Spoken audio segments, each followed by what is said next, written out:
This is my 1948 Remington KMC. I got it this past January off of eBay. The listing had said that I think 3 of the keys weren't working. I think they were the T, the R, and the F. But other than that, it did work. When I got it, there's like pin and slot arrangement underneath the machine, that the keys hook up to the lever, and those had just popped out of place, so I reinstalled them and then it worked fine. I did clean it.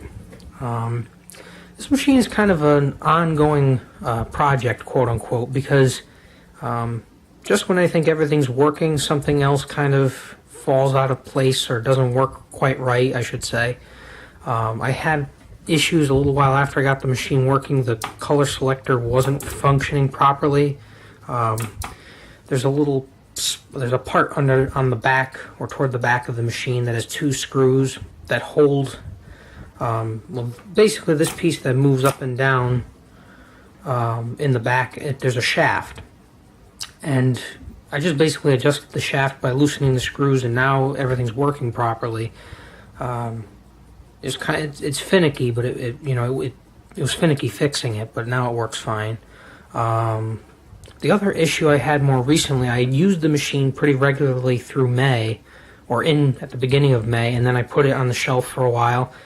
And then at the beginning of June, when I started using it again, when you come to the margin and the bell would come out and the rings and everything locks up, if I move the carriage back over, everything was locked up, and even if you hit the margin release, it wouldn't work again, and you had to kind of tap the space bar a while and then it would unlock. So couldn't figure out what was going on. I took the back panel off and was looking at the margin system, and after a while I oiled it, but then I went with cleaning. I had adjusted springs, but eventually I did clean it, and then it worked again. So I guess that's the simplest thing, is just to clean it. I use paint thinner, which is mineral spirit. It works fine. But yeah, so the machine's a pretty cool design. To me, this reminds me so much of a noiseless the Model 10 era, the Model 10 noiselesses. You've got these on either side, so you could take the platen out. That's a pretty cool feature. You have that over here as well.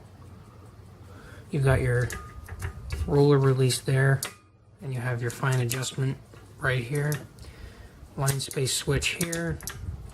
Carriage release there, as well as over here. This is a cool thing. You've got, here's your 2-position bail. You could fold it back like this, or you could switch it back like that, like this, and it locks it in place and you unlock it like that. Pretty cool feature. I like that a lot. It comes in handy.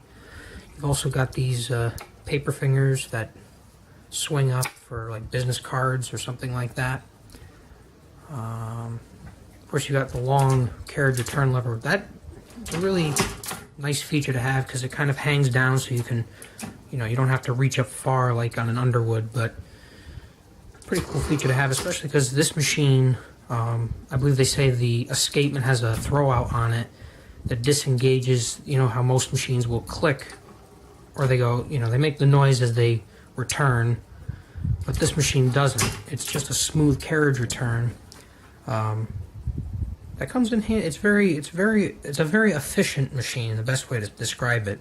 I mean, even the KMC feature, I've had a couple of Royals with the magic margin system, and this machine, I think this system works a lot better than that system. This machine, I didn't even clean that, and it works extremely well. You literally do put it where you want it, and you hit the KMC button and it sets it up. Of course, like right now, the margin on this side is set to 28. So, if I wanted to set it to 50, you would just press this KMC button and it would move the margin stop over. But of course, if you wanted to move it over, you would, put it to the margin, press the button, and use the carriage release. But pretty cool system. Works very well. Also, I forgot to mention this machine. The the shift mechanism was not returning properly. It wouldn't, it wouldn't go back to rest. So, it took a little work and I think a little cleaning, and I adjusted a spring in the back, and now it works pretty well. You do have to release it quickly. You can't just, release it slowly, because sometimes you catch it where it doesn't want to return. But otherwise, not bad. You've got a 3-position touch control, the 4-position ribbon selector, unjam key over here, which is a pretty cool feature. And you have your ribbon reverse, and you also have a neutral position that you lift up and it catches in a notch. That's pretty cool to have. You've got tab set and tab clear, tabulator bar there, basket locks or shift locks on either side. I think I said margin release. And this machine has an extra column of keys.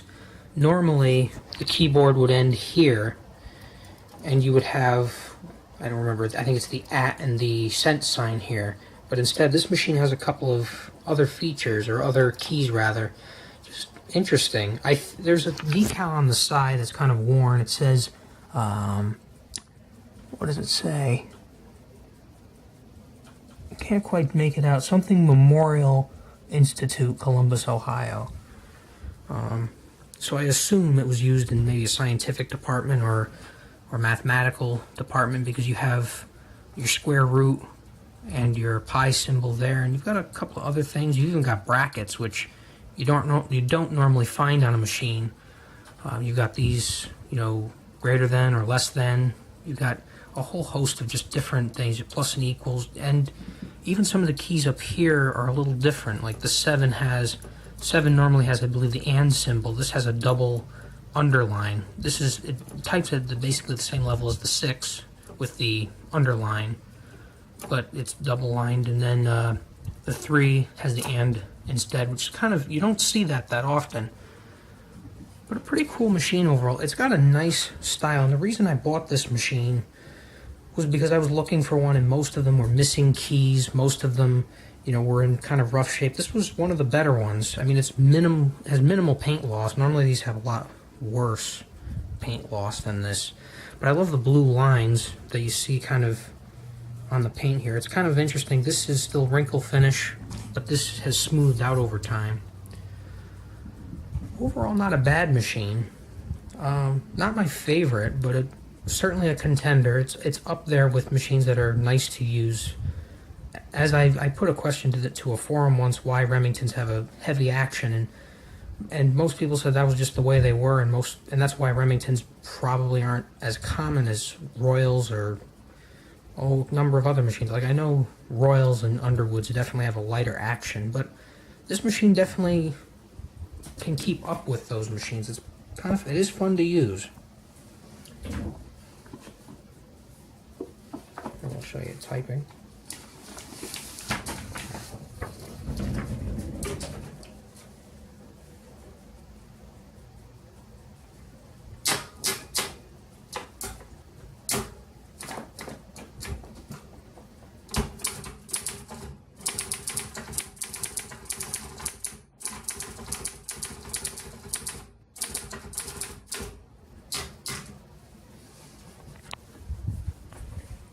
There you go.